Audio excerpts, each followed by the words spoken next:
This is David Berkowitz. You probably know him better as the Son of Sam. And between 1976 and 1977, Berkowitz terrorized New York City. Before being captured by one of the largest manhunts in history, Berkowitz had killed 6, wounded 11, and was prepared to kill even more. His killings were so captivating, largely because of the publicity that Berkowitz sought. His killings targeted the young, particularly young, beautiful women and their male companions, and Berkowitz contacted the press and police to brag about his crimes in multiple Son of Sam letters. Indeed, for some time, Berkowitz managed to evade the police, and with every killing and attempted killing, his profile grew. And in the end, it wasn't technology that brought Berkowitz down. It wasn't a family member who turned him in, and it wasn't a weapon left behind. It was parking tickets. And the capture was just in time. Berkowitz was on the verge of going out with a massacre, one which may have rivaled some of the mass shootings we see today. So, let's talk about how the police finally captured the Son of Sam, and how David Berkowitz almost got away with it. First, let's talk about Berkowitz himself. David Berkowitz was raised in the Bronx and described by those who followed him as somewhat troubled.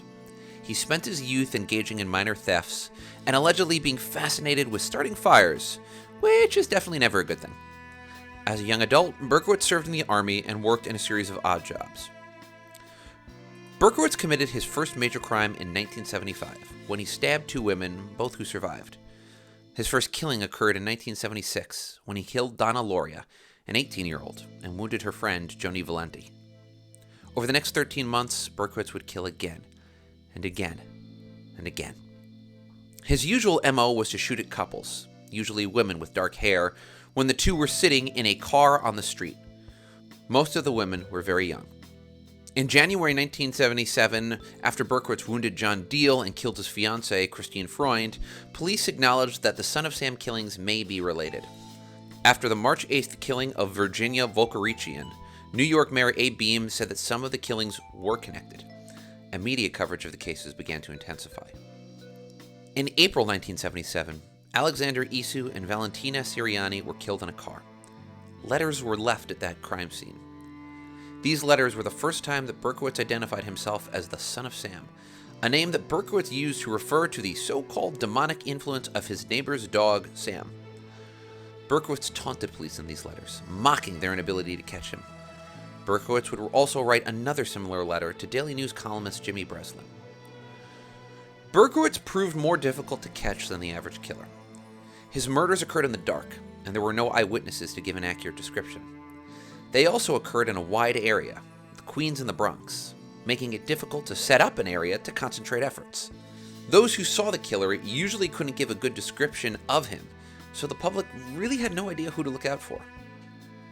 The end of Berkowitz's spree began on July 31st, 1977.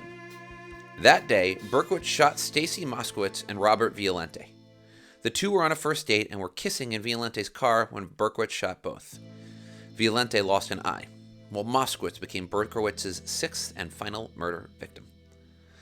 However, something else happened to Berkowitz that day. He got a parking ticket.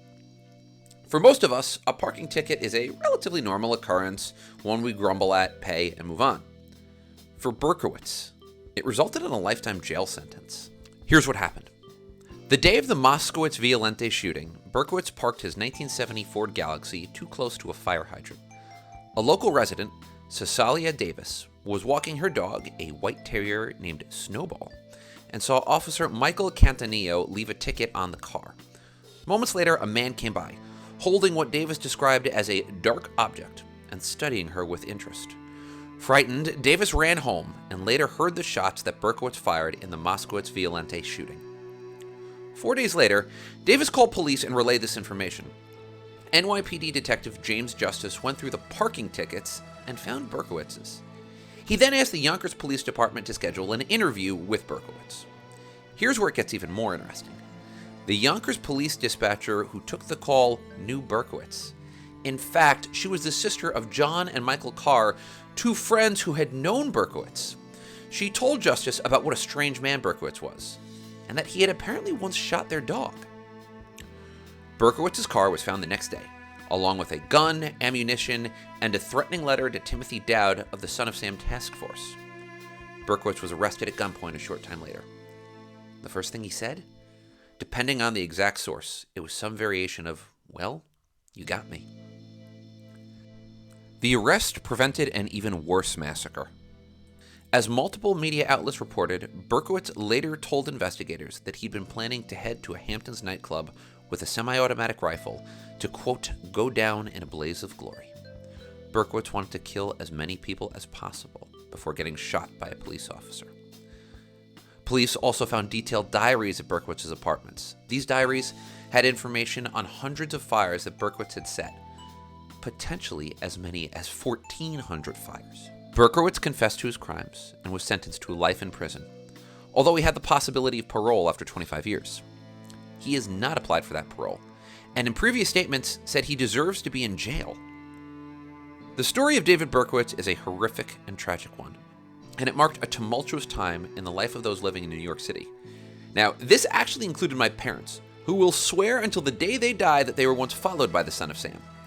They were the right age and look, so honestly it could have been.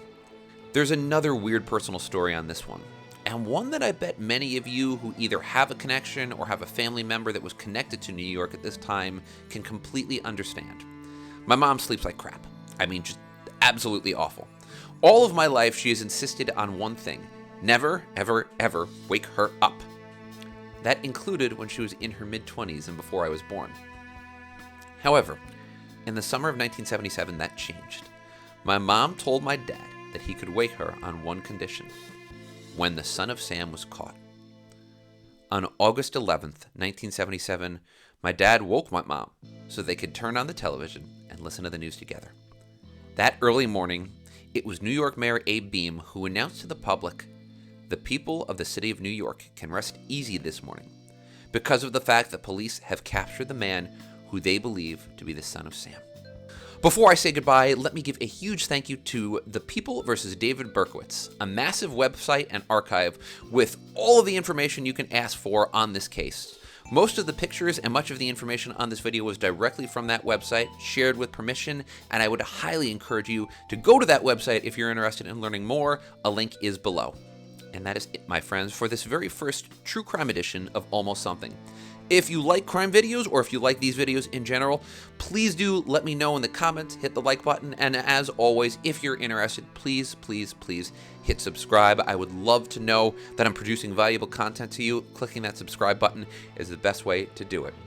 Thank you, my friends. Have a wonderful day out there, and as always, don't let there be any almost in your